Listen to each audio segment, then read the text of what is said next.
Good morning. It's Monday, September 16th, about 6 a.m. Central Time. Overnight, the precious metals are mixed after Friday's explosive action. You have December gold down $2 at 26.08. December silver up 20 cents at 31.28. December copper up 2 at 4.25.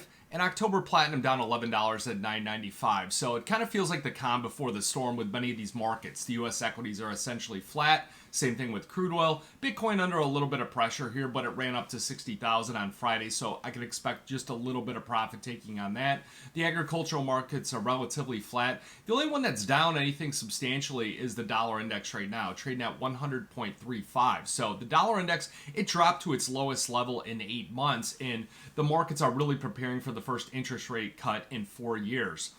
So this move in the dollar index, much of it was driven by the strength of the yen, which reached its highest level since July 2023. Remember, the dollar index is a basket-weighted currency here, with the euro currency making up 57% of that basket. The other currencies here, the Japanese yen makes up 13.6. So when you have the Japanese yen and the Bank of Japan changing their monetary policy, that's going to weigh in substantially on the dollar index. Now, the benefit of it is that the gold market tends to get that boost from that type of reaction here. The other components are the British pound make up about 12%, Canadian dollar 9%, Swedish krona 4%, and same thing with the Swiss franc, just a little bit below that. So, traders are really focused here this week on the size of this interest rate cut. I really can't believe that they're putting this much emphasis on it. And if you look right now, the way that the market is playing things out, there's a 59% chance that the Fed cuts 50 basis points. So only a 41% chance that the Fed only cuts 25 basis points. Now, as far as economic data that we're going to get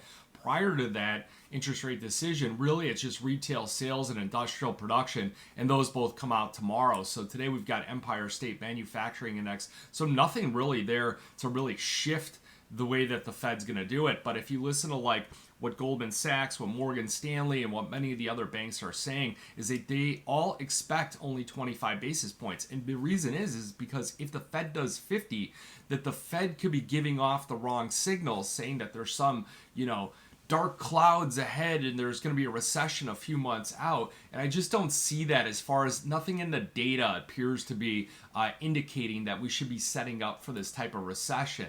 Now, getting into the metals here, technically, we did have a couple. Silver and also platinum had shifted from a neutral trend to a bullish trend. The gold market has been bullish for quite some time now. It's really been bullish since about August 12th when it broke out to the upside. Since then, it's consolidated right around 25.50, and then we had about 3 days worth of action, Wednesday, Thursday, and Friday, where the market really started to take off to the upside. So if I was looking at it from an entry standpoint on the gold market, I'd probably wait for another dip below 2,600. I really think we'll get one. Just looking at the tactical ranges here today, they've got 25.95 as kind of the first sign of support. Below that would be 25.85, and then below that 25.73. And the reason why they're so close and they're only $10 increments is because of the fact that that average true range has continued to slide and is only about $33. So not quite a lot of volatility in the market here at the moment.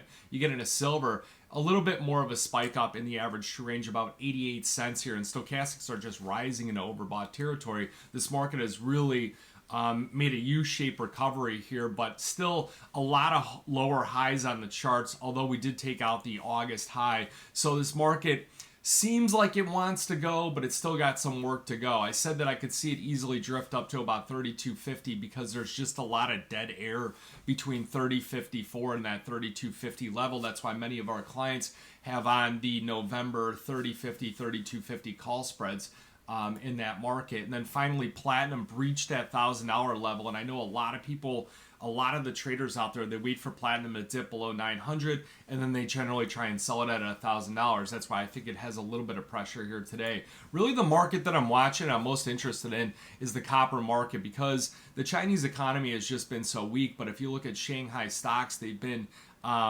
declined over multiple weeks, and it could be a sign that there's something in the cards, something in the background, whether it is some kind of stimulus or some increased demand there. We're continuing to monitor that, but it could shift if we close here It'll close over the 50-day and over the 200-day moving average right around 426, and that'll shift it to a neutral trend. So 406 will be that critical level of support, and then on the upside, it's going to probably be about 428 to 430. So you got any questions? Again, a little bit quieter of a day. Use days like this to construct a plan for how you're going to trade the Fed in the Fed meeting, and don't go all in or do things like that, because the Fed could easily, if they only cut 25 basis points, they could be really dovish on their commentary. If they cut 50 basis points, they could be really hawkish on their commentary. So you could see quite a bit of volatility in that statement here in the press conference it's after. But you got any questions, give me a call, 312-858-7303. Remember, futures option trading does involve risk of loss.